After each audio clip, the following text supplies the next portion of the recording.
여러분 안녕하세요. 서울아산병원 신경중재팀 영상의학과 이덕희 교수입니다. 지금까지 제가 뇌동맥과 뇌동맥류에 대한 다양한 얘기를 해드렸었는데요. 오늘은 지금까지 별로 제가 논의해 드린 적이 없었던 주제를 한번 다뤄보도록 하겠습니다. 우리가 보고 있는 이 뇌동맥과 거기에서 생긴 뇌동맥류의 그 혈관벽의 두께가 얼마나 되고 또 이런 혈관 부분이 어느 정도의 혈압, 즉 압력을 견딜 수 있을지에 대한 내용을 한번 다뤄보도록 하겠습니다. 뇌동맥류와 그 모혈관을 잘라서 본 모식도인데요. 전에도 보여드린 적이 있었는데 이 모식도에서는 뇌동맥 정상 부분은 세 개의 혈관층, 즉 내막층, 중간층, 그리고 외막층으로 이렇게 세 개의 층으로 되어 있고요. 그리고 뇌동맥류 부분은 그것보다는 이렇게 얇아져 있는데요. 이 모식도에 따르면 중간층이 얇아져서 전체적으로 두께가 감소된 것을 보여주고 있습니다. 대개 이 정도의 두께의 차이가 있지 않을까 생각할 수 있겠는데요. 실제 증례를 보시면 이건 중대뇌동맥이 이렇게 갈라지는 부위에서 생긴 뇌동맥류인데요. 이렇게 한쪽에 조그만한 이런 꼭지까지 달려 있습니다. 크기가 상당히 작지만은 이 모양 때문에 수술을 결정을 했습니다. 수술 당시 사진인데요. 앞에서 봤던 3차원 혈관 조영술에서 봤던 모양하고 똑같죠. 뇌동맥류가 이렇게 튀어나와 있는데 전체적으로는 이렇게 발그스름하게 이렇게 보입니다. 그리고 이렇게 꼭지처럼 튀어나온 부분도 똑같이 보이죠. 그런데 그 정도가 바로 옆에 있는 이런 정상적인 뇌동맥, 여기서는 중대뇌동맥의 분지가 되겠는데요. 그 혈관의 색과 거의 비슷하게 보이는 것을 알 수가 있습니다. 정상적인 뇌동맥의 색조가 어떻습니까? 상당히 다양하게 보이는데요. 우선 인지를 하셔야 하는 것은 건강한 뇌동맥은 이처럼 상당히 붉은색을 띠고 있다는 것입니다. 그 이유는 혈관벽이 투명한 것도 있겠지만은 기본적으로 그 벽이 얇기 때문에 혈관 속을 지나가고 있는 붉은 혈액이 비춰져서 이렇게 빨갛게 보인다는 거죠. 더 자세하게 보시면 그 중에서도 여기나 여기 이런 부분 같이 혈관벽이 두꺼워진 부분이 투명도가 현저히 낮다는 것을 알 수가 있습니다. 그리고 나서 다시 보면은요, 이 뇌동맥류 자체의 벽도 일부는 더 두꺼워진 부분이 있고 또 일부는 상당히 얇게 보이는 것을 알 수가 있습니다. 어떻습니까? 단순하게 생각을 하면 여기 빨갛게 보이는 부분이 약한 부분이고 이 부분은 파열되는 거 아닌가라고 이렇게 생각할 수 있을 건데요. 과연 그럴까요? 이 경우를 한번 또 보시죠. 역시 중대뇌동맥에 생긴 동맥류의 그런 증례가 되겠는데요. 3차원 혈관 조영술에서 이렇게 보입니다. 상당히 울퉁불퉁해서 혈관벽에 문제가 상당히 있을 것 같다는 생각이 들죠. 아니나 다를까 뇌동맥류의 실제 모습은 이렇습니다. 앞에서 봤던 것보다도 훨씬 더 다양한 그런 혈관벽 상태를 보여주고 있는데요. 이처럼 투명한 부분도 있지만은 중간 정도 되는 그런 부분들도 있고 또 일부는 굉장히 이렇게 두꺼워진 그런 부분들도 있습니다. 여기는 상당히 빨갛게 보이죠. 그런데 동맥류가 없는 정상 혈관 부위는 어떤가요? 놀랍게도 여기도 다양한 양상을 띠고 있는 것을 알 수가 있습니다. 여기저기 단순히 혈관이 두터워진 혈관 부분 외에 아주 노랗게 보이는 부분들도 있죠. 이쯤 되면 동맥경화에 의한 변화가 상당히 왔다는 것을 알 수가 있습니다. 이처럼 뇌동맥류 벽뿐만이 아니라 뇌동맥류가 없는 뇌동맥도 그 벽의 상태가 매우 다양한 것을 볼 수가 있는데요. 왜 그럴까요? 일단 보신 것처럼 뇌동맥의 두께가 상당히 다양하다는 것을 알게 됐죠. 건강한 중대뇌동맥 같은 경우에는 평균 그 두께가 0.3에서 0.5mm 정도라고 이렇게 알려져 있는데요. 생각해 보면 그 샤프 펜슬 얇은 심, 그걸 생각해 보시면은 그 정도나 아니면 그거보다 더 가느다란 얇은 그런 혈관벽이다 이렇게 생각하시면 되겠습니다. 그런데 그 두께는 나이, 성별, 그리고 고혈압이나 다른 혈관 건강에 영향을 줄 수 있는 질환 동반 여부에 의해서도 크게 영향을 받는다는 걸로 알려져 있습니다. 그래서 나이가 들수록 더 두꺼워지고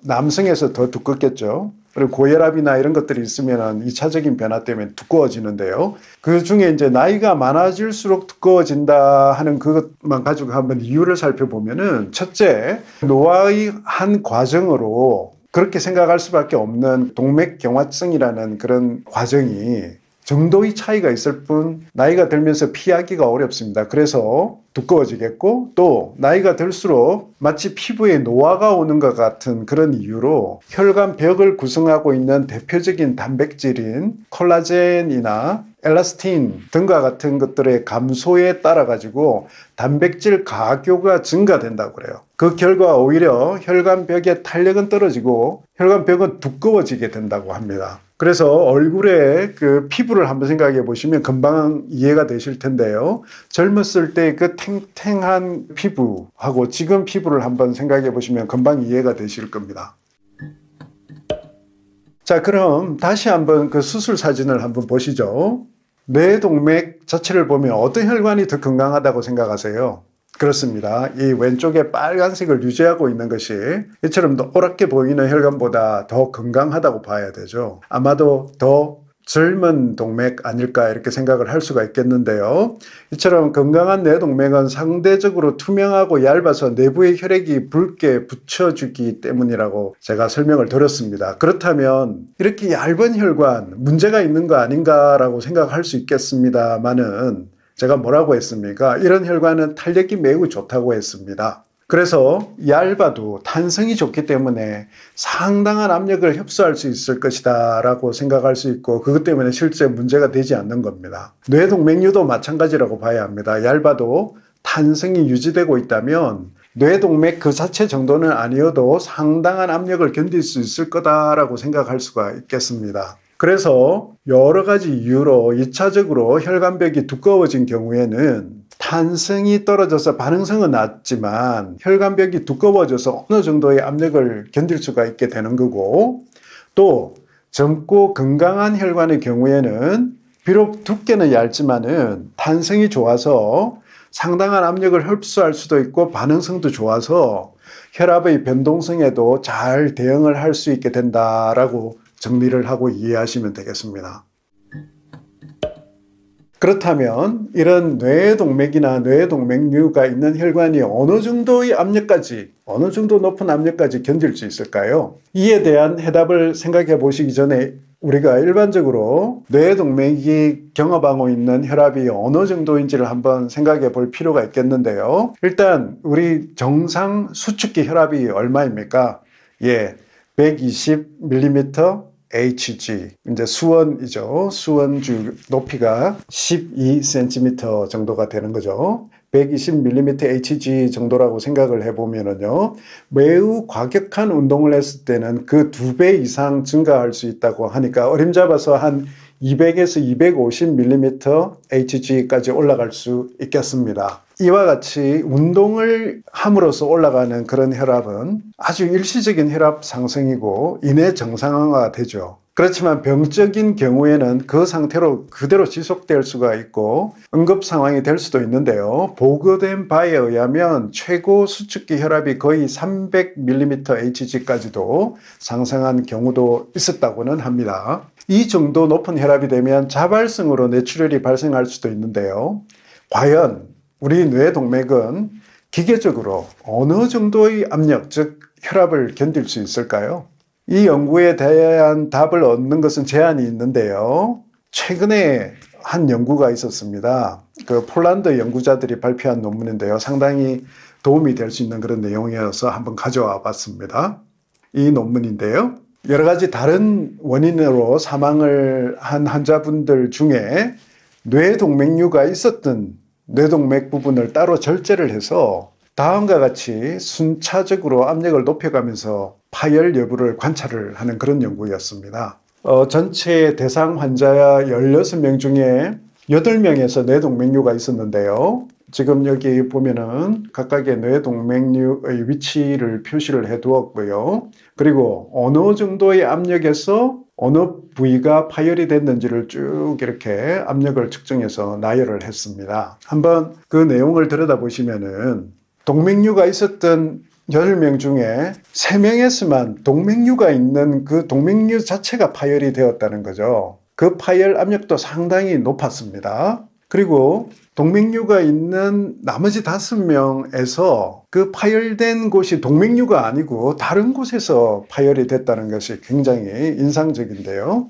예를 들어서 이 첫 번째 경우에는 동맥류가 있었던 오른쪽 중대뇌 동맥이 1300mm Hg에서 파열이 되었는데 그 부분이 동맥류가 아니라 그 옆에 정상적인 중대뇌 동맥에서 혈관이 천공이 발생했다는 그런 것을 알 수가 있죠. 대부분 1000mm Hg 전후에서 매우 높은 압력까지 잘 견뎠다는 것을 알 수가 있습니다. 다만 그 중에서 전교통 동맥 부분의 숫자가 조금 낮은 것을 알 수가 있는데요. 가장 낮은 것이 381이군요. 이를 도식화해서 보면 다음과 같이 정리가 되는데요. 동맥류가 있었던 동맥류가 없었던 거의 비슷하게 상당히 높은 압력까지 잘 견디는 것을 보여주고 있고요. 그리고 혈관의 위치에 따른 거를 한번 보면은 동맥류 여부와 관계없이 정교통 동맥이 조금 낮게 나오는데 아무리 낮아도 전체적으로는 거의 500mm Hg 이상의 압력을 견뎌내는 것을 확인을 할 수가 있습니다. 그렇다면 우리 뇌동맥이 일반적으로 경험할 수 있는 120에서 250mm Hg 정도의 혈압에서도 파열이 보고되는 이유가 뭘까요? 그렇습니다. 바로 혈관의 염증 등에 의해서 동맥류의 그 국소 어느 부분이 불안정해진다는 그러한 중요한 요소가 개입되기 때문입니다.